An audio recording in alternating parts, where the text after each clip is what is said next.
Hi, I'm back here. Welcome to RollerBaz and CoasterDad. Hello, I'm back. You were on your own last week in the East Links Farm video. yes. Off there with Mum. You have a good time? Yeah. Lots of poo commentary on all the animals' poos. If you haven't seen the East Links Farms video, check it out from last week. But we're back here. We're in RollerBaz CoasterDad HQ. We've got some adventures coming up soon, haven't we? What's coming up soon, Baz? So it's October the 3rd, which means It's your grandmother's birthday. We've got to ring her. We better do that in a minute. in 2 weeks we are going to Alton Towers Scarefest. Ooh, spooky cake, spooky cake. What happens when you smash a spooky cake into a 10-year-old's face? No. I spent a lot of hard work making those. So today we aren't going to Scarefest. That's coming up soon. I'm going to go Scarefest a couple of times. I'm going to try out the mazes. Well, we'll see what happens on the day. He ain't coming in.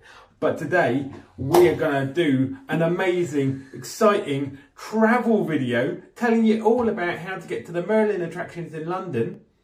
And doubly, if you live in Scotland, we're going to tell you how to get down to London from Scotland in a way that's really, really good.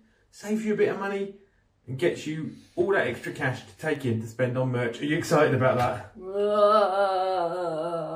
Are you saying you don't want to sit here and talk about travel details? Are you okay? No, I don't want to talk about travel details. Do you need me to do this one by myself? All right. Get out then. See ya! Welcome to RollerDad. It's just me. I'll carry on from here. So, getting down to those London theme parks from Scotland can seem like it's a bit of a way. You could drive all the way, and if that's your bag, that's fine. It's not mine. 8 hours in a car and then a theme park visit? Nah. I'm more of a public transport kind of person. You could fly. I've seen flights down to London for £30, £40 a head, but again, expensive, not very good for the environment. Terrible. So I would say go by train. And if you're coming down from Scotland to London by train, it's got to be Lumo. Lumo is a relatively new train service that goes down the east coast of Britain. It goes from Edinburgh to London, stops at a couple of places in between. They have got all electric trains, and here's Baz showing off the nice in-seat light. And in a moment or two, he shows off the stretchy table here. Yep, there we go. They've also got movies and things you can watch while you're on the train. It's really, really comfortable. It's good. It's super cheap. They're aiming to be a cheaper service down than the standard one, which is LNER. Whatever East Coast service you do use, though, you get to see some amazing views, especially if you head down in the morning when the sun is rising on the East Coast. You get to see the borders of Scotland. You get to see a lot of sea views. You get to see Berwick upon Tweed. You often rattle through Durham. And yeah, there's spectacular views all along the coast. Then as you come down into London, you'll go past the Emirates Stadium and end up conveniently at King's Cross, right in the middle of London. Convenient for your onward journey. If you can get yourself to Edinburgh, Lumo is then a super cheap way to go. But whichever train operator you use, LNER, Lumo, or what's the one on the West Coast? Oh yeah, Avanti. They haven't been so good recently. But West Coast, East Coast, doesn't matter what you do. The key thing to do is to get yourself an advance ticket. Advance tickets start about 12 weeks before you're travelling. Just get on the website, you can set up a ticket alert, and you can get yourself some insanely cheap tickets down to London. Lumo starts at £19.99 for a person's trip to London and £19.99 back. But you can get it even cheaper than that if you've got a rail card. Rail cards are amazing. You can get a family rail card for £30. If you've got a family, that's the one to go for, because that will allow 2 adults and a massive bunch of children to all travel together. And as long as one of those adults is one of the ones who owns the card, it doesn't matter if the rest are friends, relatives, anyone can go along, and whatever the combination of kids, as long as one of the people travelling is on that rail card. And when you do that, you get up to a third off. So I have had trips down to London where there and back from Edinburgh have cost me about £50 £55 for me and Baz, which is super, super cheap. That is the return fare effectively with 2 singles. So yeah, book early, book on a rail card, and you will get some really unbelievable tickets down to London. Now there is one cheaper way, but it's a bit terrible. But if you really, really want to, you could get a night bus to London. Flixbus, Megabus, National Express, they all do the night bus down to London. You'll save on hotel bills that way, but my goodness me, you'll be tired, because I'm not sure you'll get much sleep if you're anything like me. But yeah, night bus or normal coach to London both take about 10 hours. Bit of an arduous trip, but they are cheap. Again, they're in the kind of £10 to £20 bracket, but the difference there is that they're £10 to £20 even if you book them at the last minute. So that's a cheap way to get from Scotland right the way down to London. And the other benefit of that, obviously, is that you can pick it up in whichever city you're in or whichever city you can get to. So those are your main ways to get down to London to visit the theme parks. But once you're in London, how do you get there? Getting out to Chessington is actually fairly easy. You can get a train from London Waterloo all the way down to Chessington South Station and then just stroll along from there. And if the train is running straight to Chessington South and it's about to come, that's what I suggest you do. Nice and simple. However, those trains aren't super regular and they do have a history of getting cancelled fairly often. I should know, I lived in southwest London for the first 20 years of my life and nothing's changed. That's a very strange branch line that was meant to get built further on, never did, and there's not really a good reason for it to exist apart from Chessington World of Adventures. So what you can do is you can get a train to Surbiton and then jump on a bus. You can jump on a London bus straight to the actual gates of the theme park itself, or straight to the hotel if that's where you're staying, because staying at the hotel is super convenient. There's also a Premier Inn right next door to Chessington World of Adventures, which is a really cheap place to stay, and obviously kids eat free at Premier Inn, so that could be the way for you to go if you don't want to stay at the resort hotels. If you do want to stay at the resort hotels, then what you need to do is check out our video where we review the Chessington Safari Hotel that we took earlier this year. There's also various train fares if you're within London. They can get you out to theme parks for kids go free prices or discounts on the entry into the theme parks. If you have a look on the rail websites and search for those discounts, that could be a good way for you to go and you get a discount. Because we all know that if you want to get down to Chessington, it feels like it's all about the rides. It's all about what you're going to do when you get there, what you're going to do, what you're going to go on first. And it feels like that's the main thing for planning your day. But actually, making sure you get there in a way that is comfortable, calm, quick and efficient for you makes your theme park day so much better, especially when you have small people like the one who's not standing here right now.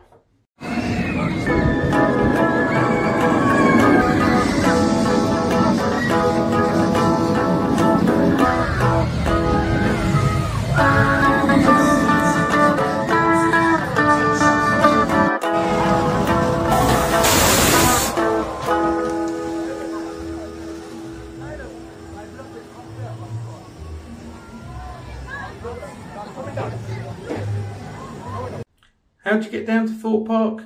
Well, it's not too tough. You can get a South Western trains. Is that what they're called these days? South West Railway? They change their name every 5 minutes, it feels like. There were certainly South West trains when I was a kid growing up in Clapham Junction, but now I believe they're South Western Railway. Anyway, you can get that train from Waterloo, from Clapham Junction, and you can get that train all the way down to Staines, or you can change trains, take a different line at Woking, I believe it is. And no, it's Weybridge. You can change it at Woking to get back to Weybridge, but it's still Weybridge. Change and get the train up to Chertsey. So Chertsey and Staines are the 2 stations you can use to get to Thorpe Park. There's a bus that starts in Staines that is bespoke for Thorpe Park and takes you straight there from the station. It's only a few pounds per person. You can get a return and that bus will take you back to the station afterwards. On a normal day, the first bus, I believe, is about 8:30, maybe 9 o'clock from Staines, and the last bus goes, I believe, at 8 o'clock on a normal 7 o'clock close day.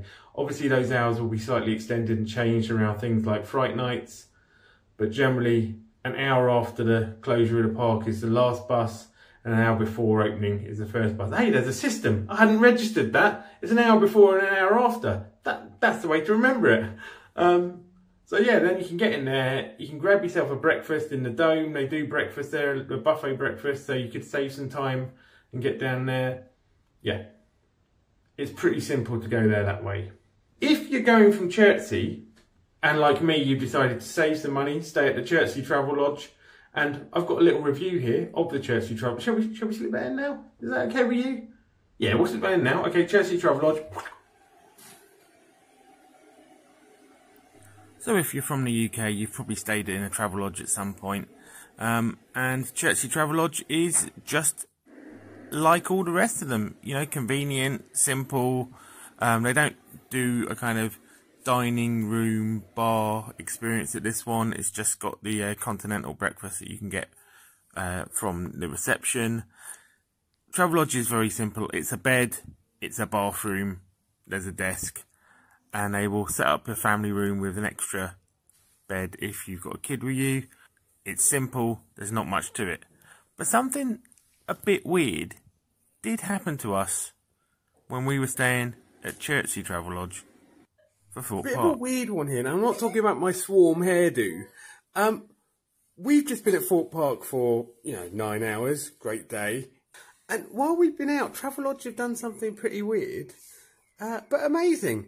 I said to you that they were refurbing the rooms. Well, they've laid an entirely new carpet and replaced all the chairs in the room with these amazing plush chairs while we were at Thorpe Park. So there you go. I said Travelodge was getting better, and Travelodge... It's getting better. Thanks, Baz. Yeah, it's getting better. Weird one. Did you enjoy that? The view of a Travelodge. So what we did, we just walked from Chertsey Travelodge. It's a 40-minute walk, nothing serious. Good exercise, gets you set up for the day. You can get a local bus, which is quite regular as well. Goes from right by the Travelodge because the Travelodge is so near the station. And you can get that straight to the gate of the park. It's cheaper than the bus that goes from Staines actually. Also, we got a cab back the last time we were staying in Chertsey Travelodge, and it cost us about £9, tenner, something like that. Nothing serious. So yeah, that can also be a good way to go, and certainly a good way when your feet are sore after a whole day at the park. But Chertsey's a really great place to base yourself. We've eaten in a lot of the restaurants around there. So there's the Pizza Express if you want a chain restaurant and know what you're getting. We had a really good dinner at a place called the Bridge Hotel that I think used to be a Young's pub. Not sure if it still is, but certainly that kind of good pub food. And I think they've got rooms as well if you're willing to splash out a little bit on a slightly better room. That could be a really good place for you to stay. So yeah, those are your options if you want to visit the island like no other, Thorpe Park.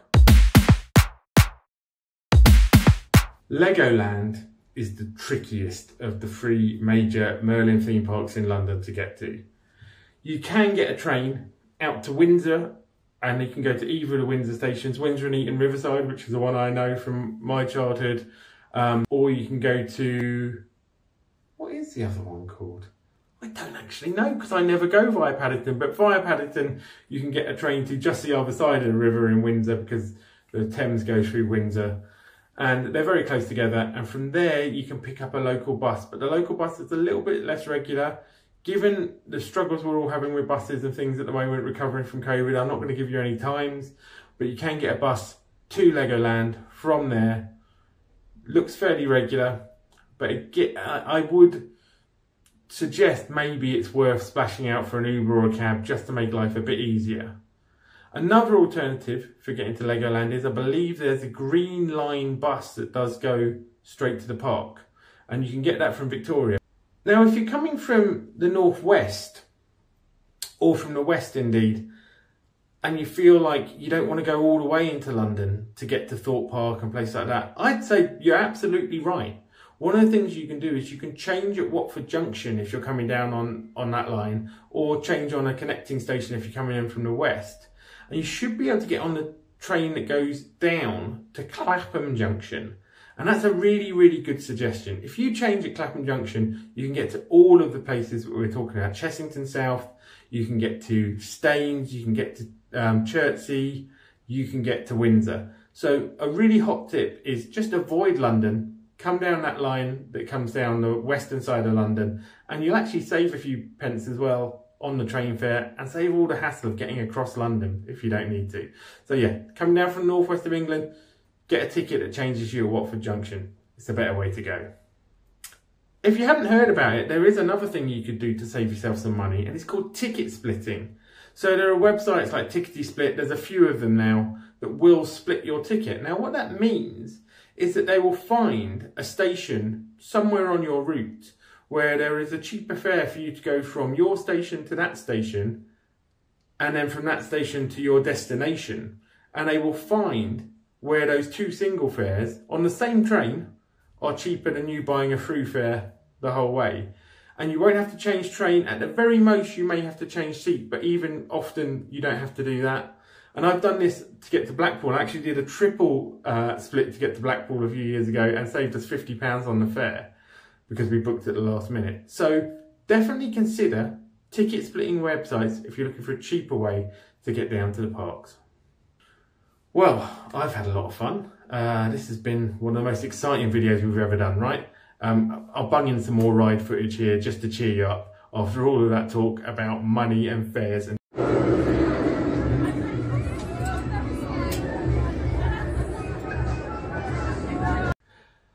well, Baz has rejoined us to say goodbye. Yes. He didn't hear how to get to Chessington, so you won't be running away. Can't get there by himself now, still needs his dad. Maybe I will. See you next time on Baz Runs Away to London. RollerBaz and CoasterDad.